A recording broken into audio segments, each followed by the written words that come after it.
Hello again, everyone. This is Chris Sciria. That's Robert Harding.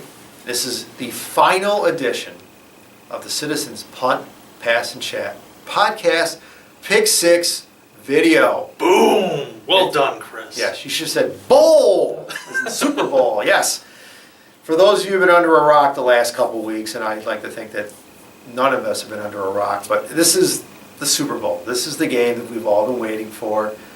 I think we have the two best teams in the NFL playing in this game. I think we agree on that, yeah. Seattle Seahawks. The Superhawks. Well, there's a headline. That'll be the headline. If the Seahawks win the game, that'll be the headline in the Seattle Post-Intelligencer on Monday. But we have the Seattle Seahawks and the Denver Broncos playing for the World Championship, the National Football League title game. So, and before we make our picks, we want to get into a little bit about the game, break it down a little bit for you guys. First thing I want to start with personally is the line. The line opened up with Seattle being a 1.5-point favorite, and it quickly moved to Denver being a 2-point favorite. That's a pretty good close line, and if you're betting on this game, if you're calling your local bookie, and I'm sure a lot of you guys are, it's a good line. I mean, it's almost a pick 'em when you really think about it. 2 points. I mean, we're talking basically Denver by a field goal. So nice close game. I'm sure there's been a lot of action on Denver. It seems like Denver is the popular pick. We had our citizen staff picks, and the majority of people picked Denver. John Madden's picked Denver. A lot of experts are picking Denver. So this is really a game that if you're gambling on, it seems like the money is going on Denver. People are very confident about the Broncos' chances of beating Seattle and obviously winning by more than 2 points. It would be really funny if Denver only won by 1 point. I'm sure Vegas would be pretty happy, and your local bookie would be too. So we'll see what happens there. But anyways, that's the Vegas aspect of things. I have to admit, I do not know the over/under. It's interesting because you have obviously the Broncos having the number 1 defense in the NFL against the Seahawks with the number 1 defense. So you could have a high score. Broncos number 1 offense. I'm sorry. I think you said defense too. I'm sorry. Seahawks number 1 defense, Broncos number 1 offense. So you could have an interesting over/under here. So with that, we're going to break down the game a little bit, and I'll let Robert get into the details of what he thinks are the keys to the game. Well, for me, the key is really, in terms of, let's say, if Seattle is going to win this game. We know that they have the top defense, right, but really, it's gonna fall on what can the offense do. One of the question marks entering the playoffs for them, that last month of the season, the Seattle offense struggled a little bit. Marshawn Lynch has been good, but Russell Wilson had, shaky moments. We've talked about this before. We've mentioned it on the podcast. They have an underrated group of receivers. And while that can be a good thing, it can also hurt you because you don't have a big playmaker. They do have Percy Harvin. It sounds like he's going to be playing, but he's been banged up all year. Yeah, we don't know how long he's going to be in there. Yeah, and so really for me, if Seattle is going to win this game, it comes down to what they can do on offense and really how much, how effective Marshawn Lynch is going to be. If they win this game, I could see him being the MVP because I think they're really going to turn to him a lot. The Broncos defense is an okay unit, not great. They've been banged up too. And they've been banged up too. So, Russell Wilson could do some things. He certainly has the ability to scramble. He's got a good arm. Again, those receivers, we saw what they did against San Francisco a couple weeks ago. So, really, that's if we're looking at X factors, that's the one for me. On Denver's side, for me, it comes down to how effective is their offense going to be against the top defensive unit in the league? And with Peyton Manning, we've heard all about it in the last couple weeks. How is he going to manage in cold weather? And I think he'll be fine. Just how many yards is he going to rack up? He's not going to have a 6 touchdown day, I don't think. It's going to be a little cooler. Not too bad though. Right. But both the offenses really. It comes down to it. Seattle in terms of being able to put up some points against Denver, and on Denver's side, being able to compete in this game, they're going to have to get something done against that tough Seattle defense. I agree with you basically wholeheartedly on that because I feel that Seattle if they are going to win this game, they've got to run the football. You want to keep Peyton Manning off the field. You don't want him, having long drives. So you want to see Seattle running the ball. But then you figure that Denver's going to key against that. So what I could see Seattle doing is, like you said, Russell Wilson trying to make some plays with his legs.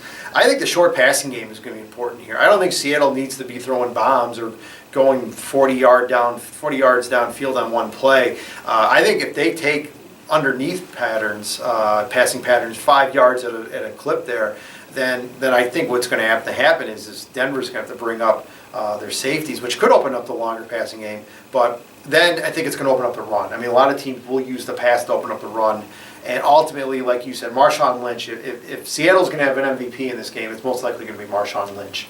And that is the important thing there. So I could see Seattle using the short passing game to try to open up their running game, keep Peyton Manning off the field. We know their defense is just so good. Their passing defense is #1 in the league, and that's one of the reasons why I think Seattle's got a really good shot in this game because they can match up well with Denver's passing offense. And I think maybe now we need to get into what are Denver's keys to the game? How would Denver win this football game? Well, it's kind of surprising, a little bit for me anyway. I think, in order to be effective with the passing game, they need to run the ball.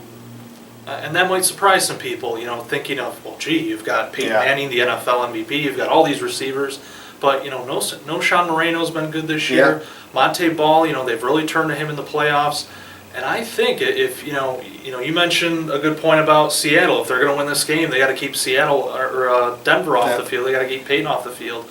But I think, too, Denver, as much as they like the hurry up, the no huddle, running the ball is going to be a good thing for them, too.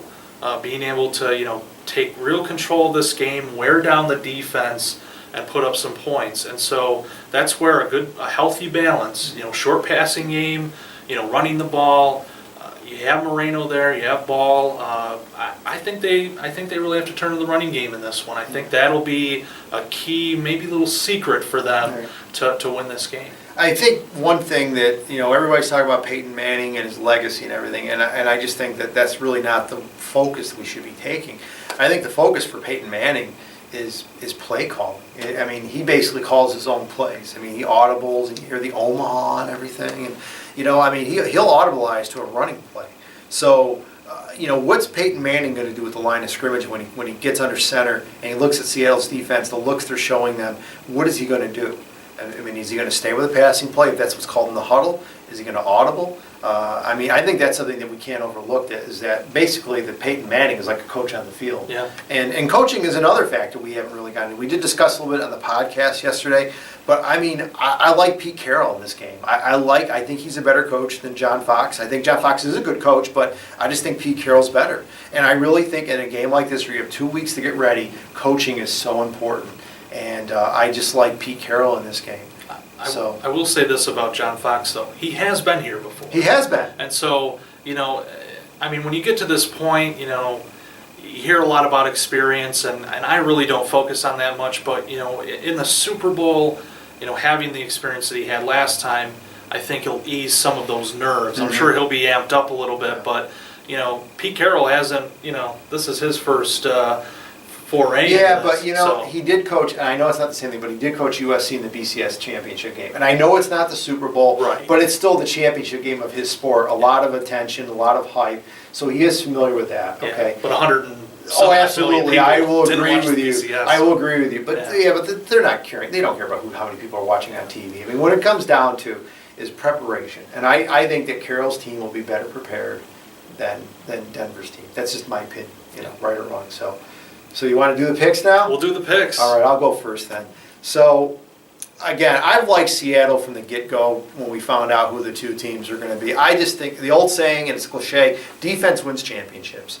And we've seen it with Baltimore a few years back. We've seen it with Chicago back in the mid-'80s. We saw it with the Steelers back in the '70s, the Packers in the '60s. Defense wins championships. And I know Seattle's got a better defense than Denver. And I don't think they're going to shut down Peyton Manning, but I think they're going to get to him enough and do some things where they're going to make some big plays. I said a pick six, that Seattle would have a pick six in this game. That was your bold prediction. My bold prediction. I'm going to say it on video here so more people can see it. But I like Seattle's defense in this game. That being said, it's going to be a close game.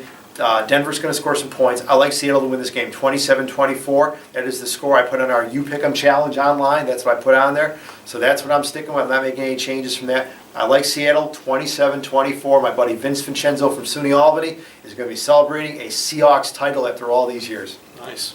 Well, to go back to August, when I predicted this game, I said Seattle was going to win 34-30, I believe. I think they're still going to win, but I'm not going to score down a little bit. Okay. Because I don't think I took weather into consideration at the Well, time. the weather's supposed to be good for that time of year in that place. Yeah. But what I'm actually going with the same score you are, 27-24. Same reasons. I think Peyton will be able to do enough to for this game to be competitive. I think Seattle will give up a little, but also get their share of stops. Really, I see this game coming down to a last possession, and here's where my bold prediction comes in. I think it's going to go to overtime. Wow, I think it's going to go to overtime. That would be awesome. We've never had an overtime in the Super Bowl. We've had a couple close calls, but we've never had an overtime. I like that. I think that was your twist. You promised me a twist, folks, and boy, did he deliver. That's great. I like that. 47 Super Bowls. We haven't had one yet. We came close with John Fox. Yes. A John Fox coached team a few years back. So, to me, you look at these teams and you try, and it shows in the point spreads. You try to pick one that's a clear favorite or has the edge, and really you can't. With Peyton Manning on one side of the ball and that Broncos offense, and then the Seahawks defense, those are the great equalizers right there, and it's a pretty even matchup, and I just think that it's going to go to overtime, and a field goal is going to decide it. They might exchange possessions, and then Seattle's going to kick the winner, and 27-24, they're the champs. That's a bold prediction. I like it, though. I'm going with the pick six. You're going with the overtime. It's great. Like I said, we're really looking forward to this game. It's going to be a great football game. I can't see a blowout. I really can't see either team blowing out the other. It's going to be even. And if Robert's prediction is correct, we will have our first Super Bowl overtime. Oh, that would be amazing. I'll tell you. Can you imagine what the TV ratings would be if that game went out? Put on the Super Bowl, the game's in overtime. Yeah. Well, that wraps it up for the season, folks. We really enjoyed these videos. This has been fun. It's been a lot of fun, and we appreciate you guys watching. It's just been so much fun. We've looked forward every week to doing it. It's become a routine for us that we know on Friday that we're going to be getting together and picking games, and not to rub it into Robert, but we did have our challenge, and I did win.